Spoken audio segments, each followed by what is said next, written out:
Turning to such a tragedy that unfolded this morning, a 16-year-old boy was hit by a vehicle and killed in front of Huron High School in Ann Arbor this morning. Local 4's Coco McAvoy joins us live from the scene this noon with what we've learned so far about the victim, and certainly a lot of emotion, I'm sure, there at that school. Yes, Rhonda, it's such a sad story, but we know the 16-year-old boy did not attend school here at Huron High School, but he is an Ann Arbor Public Schools student. And this Fuller Road right behind me, it was closed for quite some time, but it has since reopened after this tragic event. This all happened at around 7:30 this morning. The boy was trying to cross the street to go to Huron High School when he was hit by a vehicle. Police say the driver of the vehicle did stop at the scene after hitting the boy. We spoke to a mother of a high school student in the area, and she says this could have been prevented and blames the crosswalks throughout the city. I was absolutely shocked and horrified because this is something that needs to be fixed, and it's fixable. What we need to have are crosswalks that pedestrians can push a button and activate a traffic signal that everybody would stop for, but it also needs to be a statewide law. So obviously a lot of people upset about this, but the boy's name has not been released, and it will not be released until his family is notified. But we are hearing that the school is working to provide grief counselors for students. Reporting live this noon, I'm Coco McAvoy, Local 4.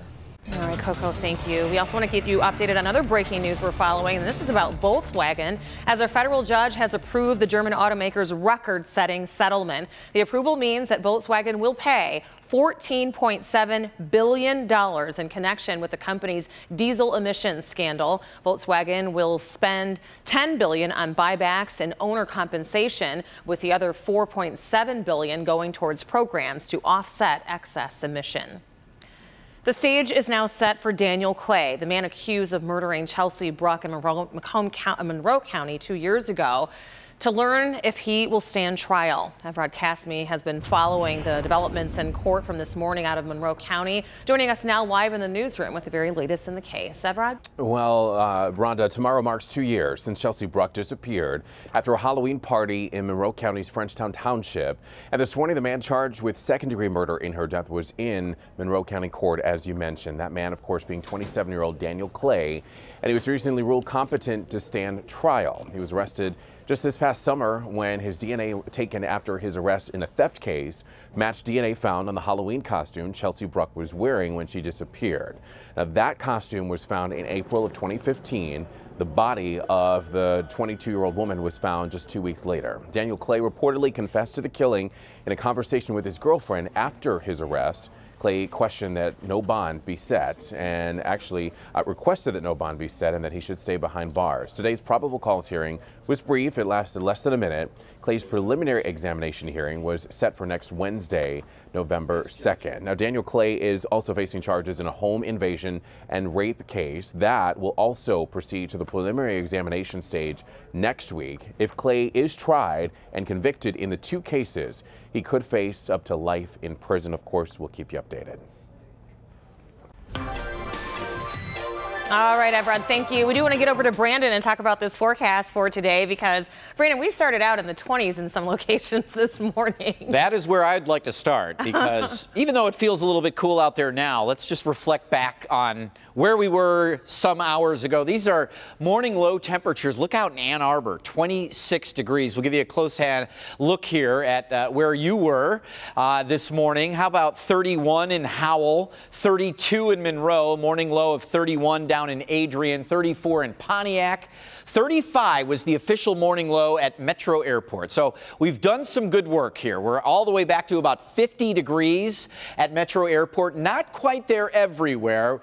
We have the urban heat island effect here in Wayne County, closer to Detroit, more concrete highways, asphalt. It collects a little bit more heat, and so it doesn't cool off as much. But you see some of our north suburbs in our north zone, Pontiac up to Lapeer, still in the middle 40s. So officially again at 50, on our way to about 52 degrees through the afternoon. We've got a decent amount of sunshine out there. A few clouds will be filling in as you see that from north to south here. Rain chances are away from us for now. As we look ahead though, a few things I'm going to talk about coming up, Rhonda. A cold rain coming tomorrow will time find that out. We'll look at the Michigan State weekend rain chance. Also, a good-looking Halloween. You're going to like it. All right, Brandon, we'll see you here in a few. In the meantime, this afternoon, 2 people are dead after a minivan slams into the back of a garbage truck. It happened last night in Oxford Township. The garbage truck was on Ray Road between M24 and Oxford Road. The truck was having mechanical problems, so the driver stopped in the road, and that's when a minivan rear-ended that garbage truck, killing the male driver. A passenger in the back seat was pronounced dead at the hospital, and 2 others are recovering. Still to come here this noon, truck trouble. A new study shows that headlights in pickup trucks aren't doing the job that they're supposed to do. How this could be very dangerous for those out on the roads. But first, a deadly scene at a popular theme park in Australia. What went wrong and what the Prime Minister is vowing to do now. We'll be right back. Welcome back. Tragedy at a theme park in Australia. 4 people are dead after a water ride malfunctions. Witnesses recall the horrifying scenes as 2 people were thrown from the ride and 2 others were caught inside.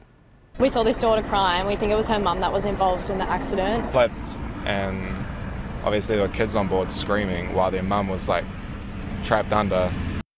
Just a horrible scene there. The ride includes a 6-seat floating device that follows a water course. Australia's Prime Minister said today that there would be a thorough investigation into the cause of this accident.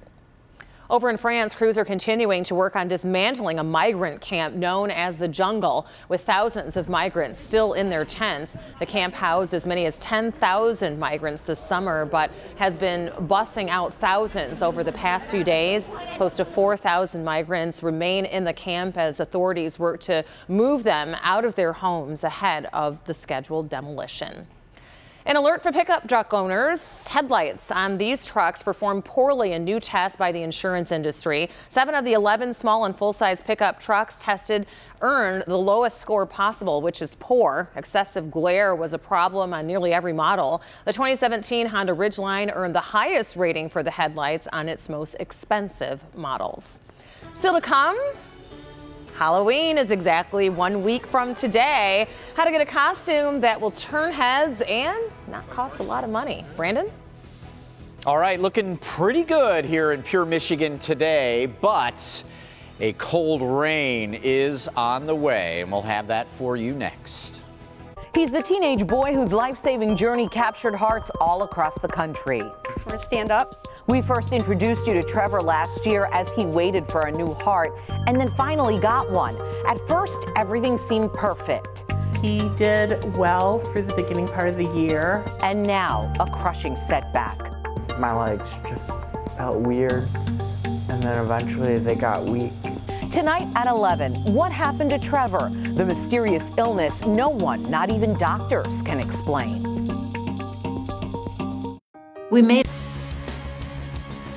Welcome back, everybody. In today's Help Me Hank, it may be tempting to buy an expensive Halloween costume or ask your parents for one, but there's a way to save cash and get the look that you want. It turns out do-it-yourself Halloween costumes are in. And here's some tips. First, start with a basic outfit, such as a simple black dress if you're a lady. Or a guy for that matter, I guess. It is a costume. Then head to a nearby thrift store to buy accessories, fishnets, spikes, a cool hat. The accessories will be key in turning that black dress into a pirate or a rock star costume. There. Nice, easy option for you, Brandon. And I know you like being a rock star. And a pirate, do you know what a pirate's favorite letter is? R. You'd think it was R, but it's actually the hard C. Nobody? Really? 1 or 2 people laughed out there. I said I guess it is R. I was like, I. Aye, Captain.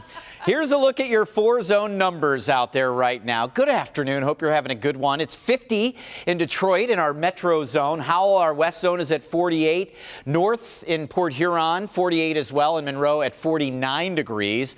We're going to average about 52 this afternoon. You see some of the clouds filling in. That should be the trend as we head through the day. Partly cloudy and at times times maybe only partly sunny, which again caps our temperatures. Still have these northwest winds. They're not nearly as strong as what we saw yesterday, but strong enough just to bring a little bit of moisture and partly cloudy skies through the area.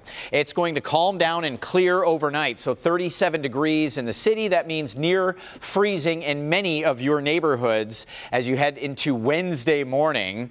Then there's a cold rain coming through the afternoon hours. Weekend rain chances for the big game?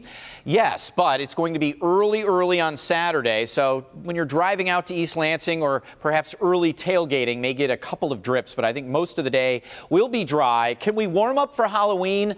Another yes, so we're looking good. Right now, nothing really happening. You see some clouds moving in. We're tracking all of this wet weather out here in the Rockies that will be pushing in here into the high plains, and then not much relief in temperatures as it comes in. And you're not necessarily going to love all of the colors that you see here coming in either, but probably around 2, 3 o'clock in the afternoon.